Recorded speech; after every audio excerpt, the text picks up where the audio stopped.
ચણકનું આવું જીવન પવિત્ર હતું અને એટલા માટે આ રાજાને બહુ ગમતું નહોતું અને એને મૃત્યુદંડ દેવામાં આવેલો. ચણક આચાર્ય ચણકને મૃત્યુદંડ દેવામાં આવેલો. અને ત્યારે આ ચણકના પુત્ર જે હતા એમનું મૂળ નામ તો પિતાએ વિષ્ણુગુપ્ત પાડેલું. ચાણક્યનું મૂળ નામ છે વિષ્ણુગુપ્ત. ચણકના પુત્ર હોવાથી ચાણક્ય કહેવાતા. અને કુટિલ ગોત્રમાં એ ઉત્પન્ન થયેલા એટલે એને કૌટિલ્ય પણ કહેવામાં આવે. કોઈ કોઈ વિદ્વાનોનું એવું પણ માનવું છે કે એની નીતિ બહુ કુટિલ હતી, કોઈની સમજમાં ન આવે એવી, અને એટલા માટે એનું નામ કૌટિલ્ય પડ્યું. કોઈ એવું કહે કે એનું ગોત્ર જે હતું એ કુટિલ ગોત્રમાં ઉત્પન્ન થયેલા એટલે એને કૌટિલ્ય કહેવામાં આવે. તો આ ચાણક્યના 3 નામ હતા. મૂળ નામ વિષ્ણુગુપ્ત, ચણકના પુત્ર હોવાથી ચાણક્ય, અને કુટિલ ગોત્રમાં ઉત્પન્ન થયા હોવાથી કૌટિલ્ય. પિતાના મૃત્યુ પછી પોતે તક્ષશિલા વિદ્યાપીઠમાં વિદ્યાભ્યાસ કરવા માટે જતા રહેલા.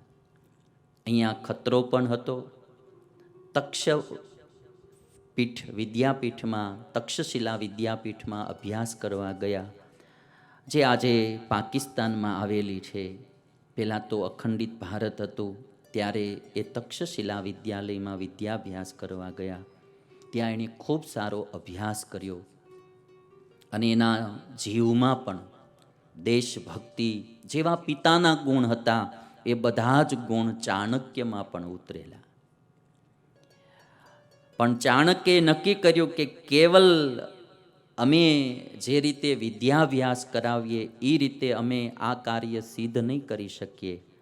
કોઈ એક માણસ સત્તામાં પણ હોવો જોઈએ હારો, જેનાથી પ્રજાનું સારું થાય.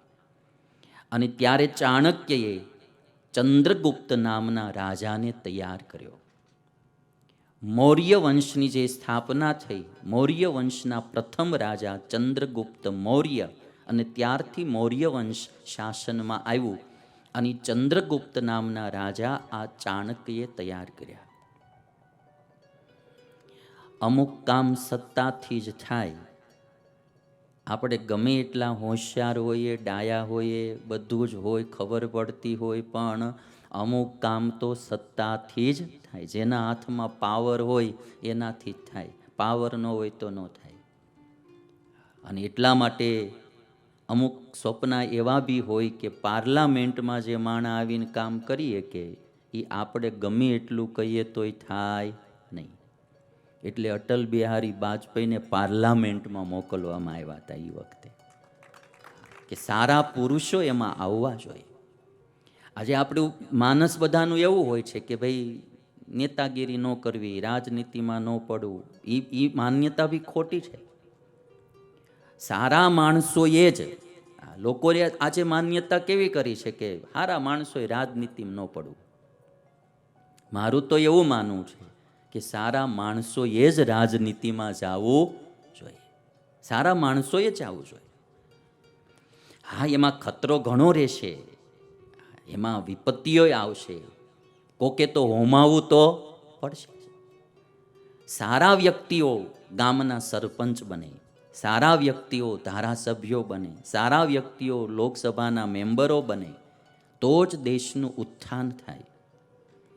એટલે સારા વ્યક્તિઓએ સારા કાર્યમાં આવું. પણ નક્કી પગલું મૂકીએ જ્યારે રાજકારણમાં, ત્યારથી કે મારે સરદાર પટેલની જેમ દેશ માટે જીવવું છે. દેશ માટે જીવવું છે. પોતાનો કોઈ સ્વાર્થ નહીં, બસ હોમાવું છે મારે દેશ માટે. અને દાખલો કરવો પડે, મહેનત કરવી પડે, ઘણું કરવું પડે. અમે તો સાધુ છીએ, અમારા ક્ષેત્રમાં હું જ્યારે દેશ માટે, સમાજ માટે કંઈ સારું કરવા મથું, મહેનત તો બહુ કરવી પડે. અમારે આજ ચેતનભાઈ આવ્યા છે, ડૉક્ટર ચેતનભાઈ વાઘાણી હોસ્પિટલવાળા આવ્યા છે ને, આ બેઠા છે. આજે એમણે એક પત્ર મને મોકલેલો, એમાં એમણે બધા જે કંઈ મારા વિચારો, મારું કાર્ય એ બધું એમાં લખ્યું હતું. મને આજ સવારમાં બહુ ખુશી થઈ. મેં કીધું કોકે આપણું કાર્ય જાણનારા આ દુનિયામાં છે તો ખરા.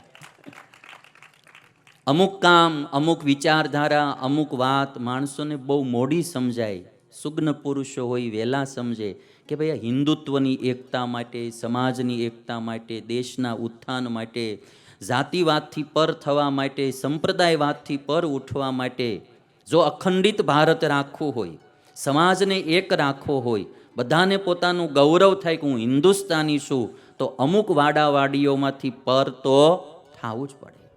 પોતાના ક્ષેત્રમાં રહીને પર થવું પડે. એ બધા પોઈન્ટો મેં સવારે રાહુલને કીધું. મેં કીધું ડૉક્ટર સાહેબે બાલસ્વામી મારા એક એક પોઈન્ટ, એમ જે હું કામ કરી રહ્યો છું, જે મારા દિલમાં છે, એ એક એક પોઈન્ટ એણે એ પત્રમાં લખ્યા, બધા જ પોઈન્ટો. આજ સવારમાં મને બહુ ખુશી થઈ. મેં કીધું 5 માણસ કાર્ય ઓળખે ને જાણે તો આપણને બહુ સારું લાગે. કે ભાઈ આપણે બીજી કોઈ જરૂર ન હોય. ઘણી વખત સારા કાર્યની માણસો મોળા તરીકે બિરદાવતા હોય ત્યારે આપણને આનંદ થાય કે ભાઈ 5 માણસ જાણનારાય છે. એટલે રાજકારણમાં ન આવવું એમ નહીં, સારા માણસોએ જરૂર રાજકારણમાં આવવું. જે બુદ્ધિશાળી માણસ હોય, એ ચંદ્રગુપ્ત જેવો હોય કે ચાણક્ય જેવો, જે સક્ષમ હોય, ટેલેન્ટેડ હોય, એ વ્યક્તિએ વિચાર કરાય કે મારે આમાં ઝંપલાવવું છે. અને તમારી ક્ષેત્રમાં આવવું હોય તો દેશ સેવા, સમાજ સેવાથી શરૂઆત તો કરવી પડશે.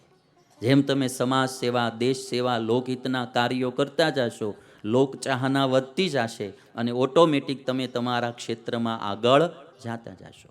સારા માણસોએ રાજકારણમાં જરૂર આવવું.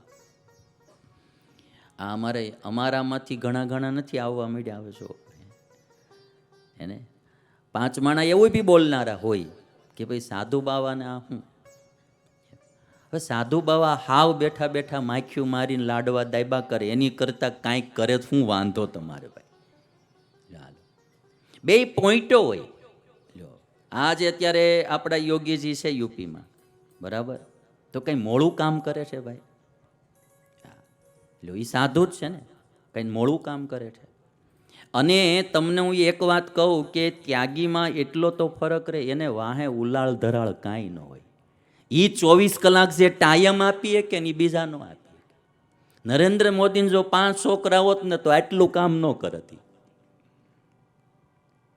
સ્વાભાવિક એની બાજુ વૃત્તિ થોડી જાય જ, તે વ્યવહારો આવે. જે માણા ત્યાગી હોય એને બીજું કોઈ મમત્વ ન હોય. આજે યોગીજીના બેન હજી ચા બિસ્કિટ વેચે એક નાની એવી દુકાનમાં, એને એમ ન હોય કે મારી બેનને હું બંગલો બનાવી દઉં. એ ત્યાગીથી થાય, એ બીજાથી ન થાય.